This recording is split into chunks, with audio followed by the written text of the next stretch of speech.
Oh, let's get a little more light. There, that's better. What's going on, Wolfman fans? It's the Wolfman here again. You'll notice I'm not putting any music with this video like normally I would. I'm kind of in a somber mood tonight. Well, maybe somber is the wrong word. I'm more of in a concerned mood, as it were. If any of you guys are following any of the news lately, you shouldn't. I mean, well, if it's mainstream news, you really shouldn't. Find some more independent media outlets, news outlets. That's going to be your best bet for some more unbiased and more honest news. But anyways, if you follow it, you should already know how close we are to war. And this isn't some half-assed, war against a really an undetermined enemy. I mean, if you look at the wars we've been fighting for, God, almost 15 years now, if not more, in the Middle East, who have we been fighting? Oh, you can say terrorists. Well, that's pretty vague to say terrorists. Anybody could be a terrorist. It's violent actions with a political motivation, political or religious motivation. So anybody really is capable of terrorism, ourselves included. So that's kind of vague. Let's say, because we weren't going to war against Afghans, the Afghan people, or the Iraqi people. No, that's false. It was Al Qaeda or the Taliban or ISIS or whatever. Yeah, these are groups, but they're not from one specific country. They're one specific group of people, but because there's no, national identity to them necessarily, they're kind of spread everywhere. So it's not like everybody go to the army or the military in general. You get this idea that you're going to storm the beaches of Normandy and you're going to take on the Nazis. Well, that's not the case anymore. It's not like that. So the wars we've been fighting have been kind of bullshit. Don't get me wrong. I was in the army for quite a while, and I don't regret my decision for having gone to the military. I don't regret the decision at all.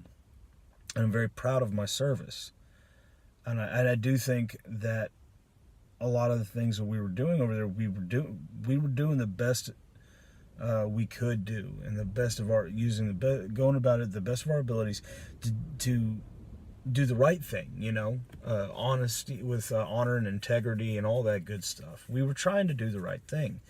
I can't say that overall the motivation's coming from somewhere way, way, way up high in the chain of command, and I don't mean at the brigade level or even the division level or something like that. I'm talking somewhere up in the government where those orders originate and then they filter down from somewhere up there.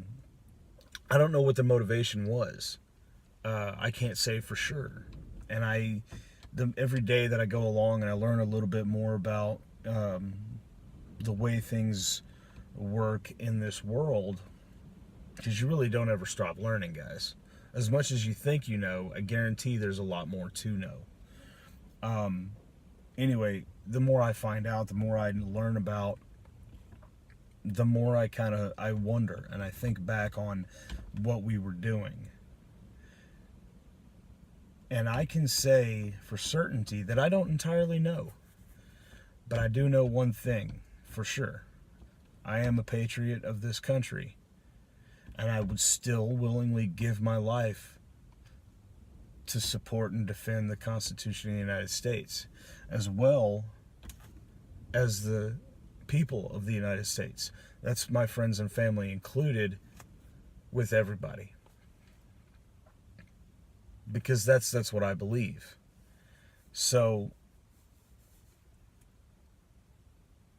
it doesn't matter what conflict we're in. That's the spirit of your soldiers and your Marines and your sailors and your airmen and your, that's their fighting spirit. And what I'm worried about is this war they're trying to start with Russia. This isn't going to be good. This isn't going to be like it's been for the last several years. This war is going to be destructive, and we could very much see, I can very easily see our own country is in the crosshairs now, our home soil, because Russia has weapons, like nuclear weapons, intercontinental ballistic missiles, just some heavy stuff. This isn't going to be a far off battle. We're all going to know about it. We're all going to feel the effects of it. Worse than we have since World War II. And even probably worse than we did back then. But what's more, and this is the interesting part, and a lot of people don't realize this, there's a war on for not just physically, but for your mind and your very soul. There are some truly evil people out there. Ask yourself, why would we go to war with Russia? And you can cite all the different references talking about, Russian collusion or, tampering with our electoral process and stuff. If you research it enough, you realize that's a bunch of bullshit. None of it's true. The truth of the matter is that Putin wants to meet with Trump and vice versa. The thing is, Putin was able to tear apart the corrupt system in his country. A lot of people will call Putin corrupt. Okay, so their democratic system of election and government doesn't work the same as ours. So we can't base corruption on how our system works, because our system is pretty unique to much of the world. He's doing what he can to stabilize his country from what it had been as the communist USSR and Soviet Russia. He's bringing back to be this proud capitalist powerhouse, and that's not such a bad thing. And Trump wants to do the same thing with the United States. We could help each other, Russia and the United States. We could help each other, and we could move into like the next several decades, into the next century, just with these stronger bonds across the world, fighting against common enemies that want nothing more than destruction.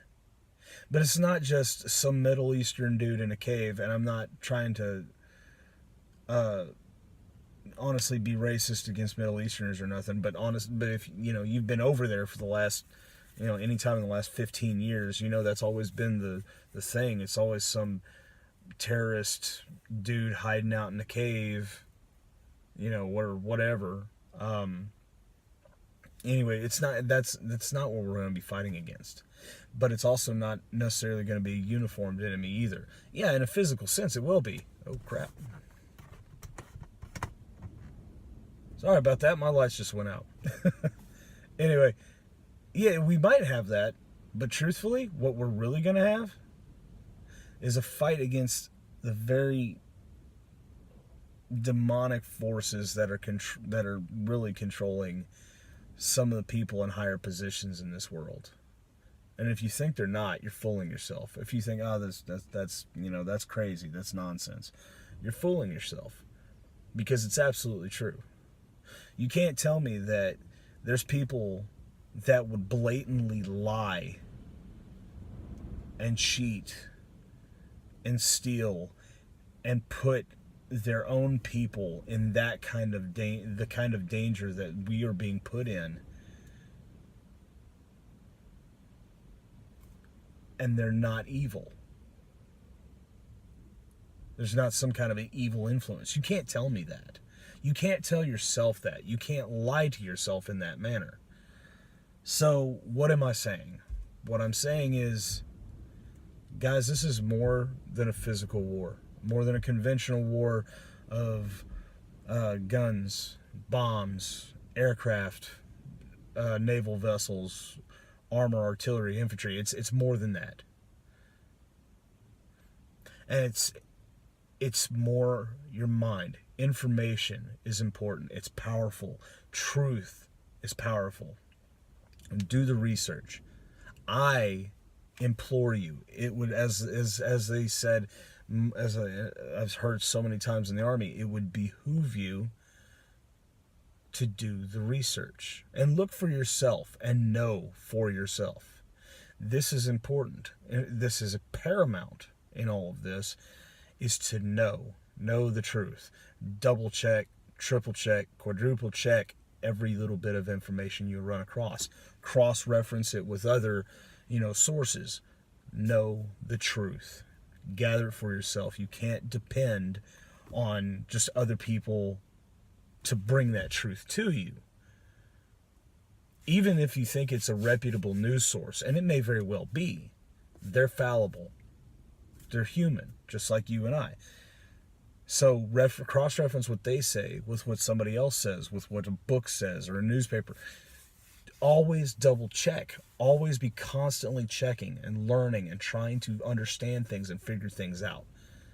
That is the only way to win the information war. And then there's the spiritual war. Guys, we got to start praying. I mean, I know a lot of people, they say, oh, well, hey, I pray every day. Awesome. What are you praying for? Are you praying for yourself? And if you're not, hey, you're a truly humble person.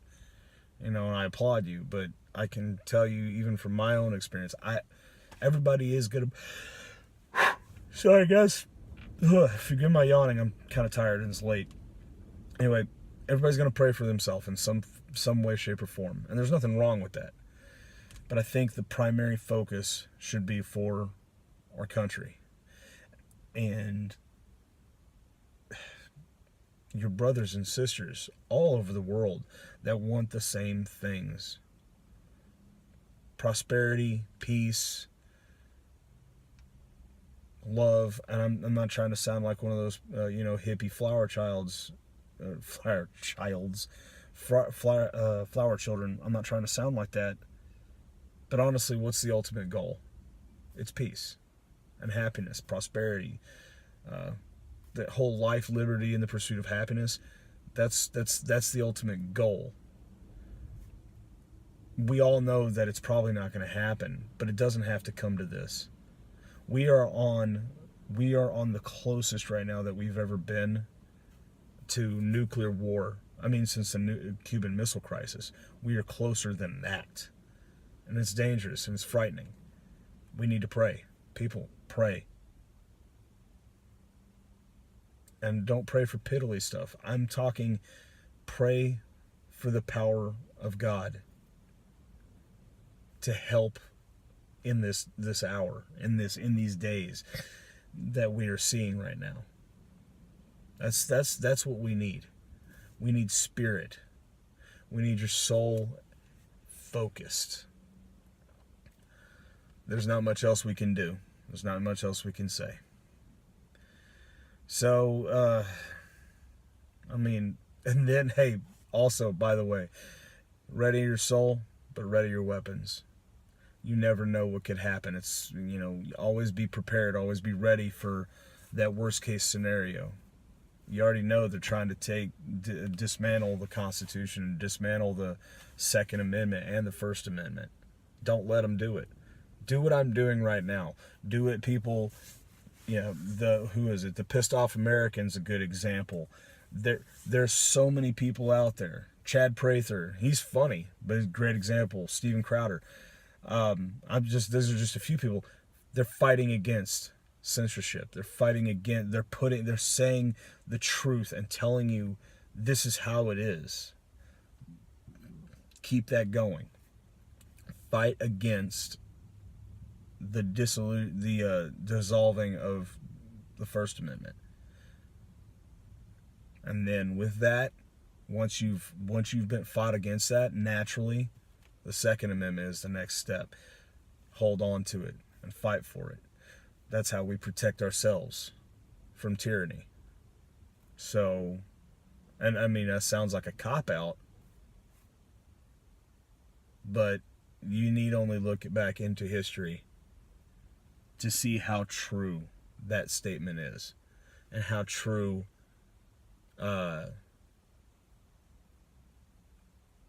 that kind of tyranny is, and how it happens. You need only look into history. Well, that's about all I have, guys. Hope you guys have an awesome night, and I'll be posting again probably tomorrow, or no, not tomorrow, Saturday, maybe Sunday as well. Be sure to be on the lookout for those videos, and don't forget to like, subscribe, drop me a line. Let me know what you think. I'd love to hear your comments. If there's something else in particular you want me to touch upon, I'll be glad to do it. Just let me know. You guys take it easy as always, and we'll see you in the next video. Later.